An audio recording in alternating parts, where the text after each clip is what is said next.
Hello, students. Professor Piggy here. Snout polished, hooves ready. Let's dig for truffles of zero trust.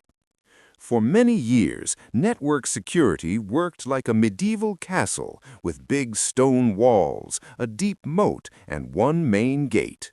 Firewalls were the walls. The internal network was trusted, and the external network was not. Anything inside the perimeter was considered safe, while anything outside was considered dangerous. That design created implicit trust zones. If a system was inside the network, it was trusted by default. And for a long time, that model worked. But the world changed. Employees stopped living inside the castle. They started working from home, from hotels, and from coffee shops with hostile Wi-Fi. Servers moved to the cloud. Applications moved off-premises. Now the wolf doesn't need to break the wall. He steals credentials and walks in through the front door. Once inside, the old model trusts him. That is the failure of perimeter security. Zero Trust was created to fix this exact problem. Zero Trust does not mean trust nothing. It means trust nothing implicitly. Trust is never granted based on network location. Every subject and every system is treated as untrusted until verified.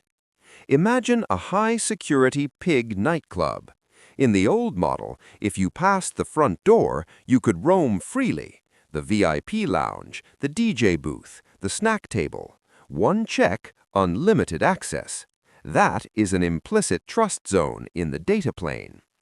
Zero Trust redesigns the club. Every room has its own bouncer. Every door checks your credentials. You want access to the VIP lounge? Authenticate. You want the snack table? Authenticate again. You walk in wearing unfamiliar shoes. Extra checks apply. The wolf steals a jacket and sneaks inside. He reaches one room and then he's stopped. Zero Trust eliminates implicit trust zones in the data plane. No system is trusted simply because it is already inside. This limits damage and achieves threat scope reduction. Now we map this to the real architecture.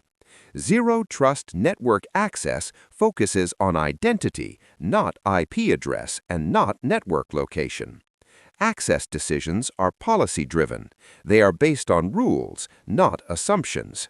Authentication can change based on context. This is adaptive identity authentication. A user on a corporate device inside a corporate office may only need a password. That same user on a personal device in a public cafe may be required to use multi-factor authentication. Zero Trust separates the brain from the body. The control plane makes decisions, and the data plane does the work. This separation reduces risk.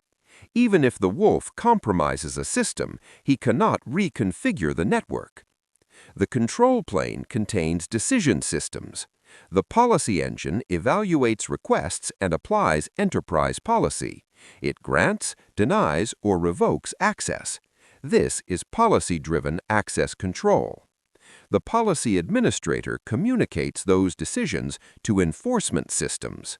Together, the policy engine and policy administrator form the policy decision point. The data plane contains the subject, the device, and the resource. Files, servers, and services live here.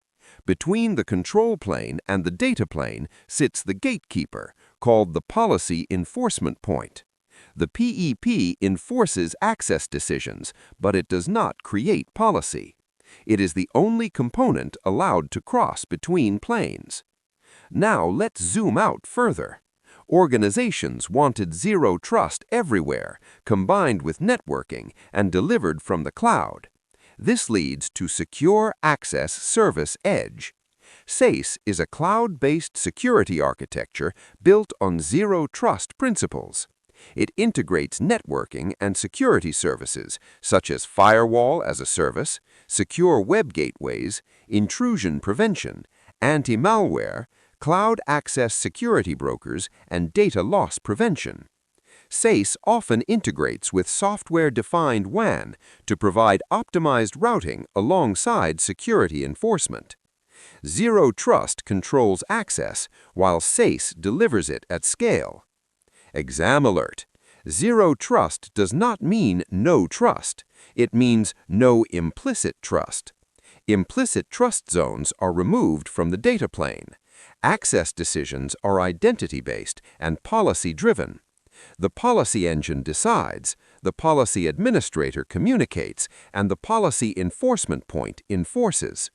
The control plane and data plane must remain separate. Zero Trust complements detection tools like IDS, IPS, and SIEM by limiting attacker movement after detection. If you confuse roles or planes, the wolf gains distance. Let's close this pen. Old security trusted location. Zero Trust verifies identity. Every user, every device, and every request. The wolf hates Zero Trust because even when he slips in, he is trapped. Save your bacon. If this helped you dig up a truffle of wisdom, like the video and subscribe to the channel. Professor Piggy out. Oink.